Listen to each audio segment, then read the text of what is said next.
தலைவலி வந்தால் உடனே சூடாக ஒரு கப் காஃபி அல்லது டீ அல்லது மாத்திரை இது எதையுமே நம்ம நாடி போகக்கூடாது. ஏன் அப்படின்னாக்க தலைவலிங்கிறது பல காரணங்கள்னால வருது.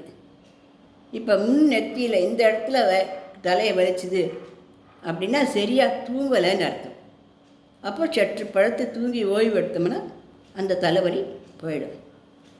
இந்த நடு பிச்சி மண்டையில் ரொம்ப தலையை வலிச்சுது அப்படின்னாக்க ஒன்று மலச்சிக்கல் அல்லது பசி தாகம், இந்த 2 விஷயங்கள் தான். இதில் நம்ம சாப்பிட்ருந்தோம் அப்படின்னாக்க மலச்சிக்கலுக்கு ஒன்றுக்கு போயிட்டு வந்தால் அது சரியாக போயிடும்.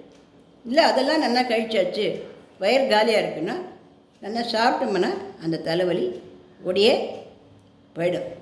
சில சமயங்களில் நம்ம ஒரு டஞ்சனான அறையில், காற்று குறைவான அறையில் வேலை செஞ்சுருந்தா கூட தலைவலி வரும்.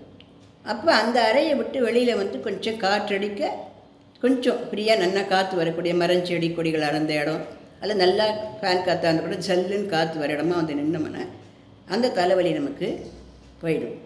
பின்மண்டையில் வலிக்கிறது அப்படின்னாக்கா ஒன்று இன்ஃபெக்ஷன்னால் வலிக்கலாம்.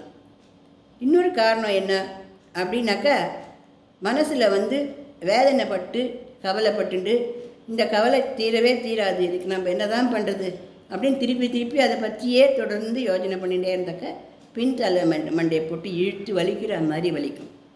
அதுக்கு நாம் என்ன பண்ணலாம் அப்படின்னா அதிமதுரம்னு நாட்டு மருந்து கடையில் ஒரு மாத்திரை இருக்குது. அதை வாங்கி ஒரு 1/2 டம்ளர் தண்ணியில் அந்த மாத்திரையை போட்டு தண்ணி குடிக்கணும். பயமே இல்லாதது.